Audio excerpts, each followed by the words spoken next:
Браворонку музикальну. Різдво посеред войны, светло свято в темные часы, музыка генератора, приглушенный голосе. В каждого своя втрата схована під пальтом, де лягла на плечі втома вагою в 1000 втом. Тишиня передсвяткова, але замазані колір. Цьогоріч для війська найцікавіші кари.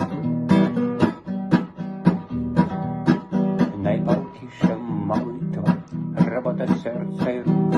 Чорні мішки чекають на іродовий суд.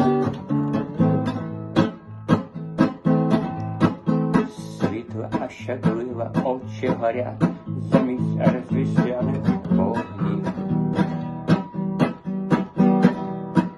Вже народився той, хто смертю смерть поправ.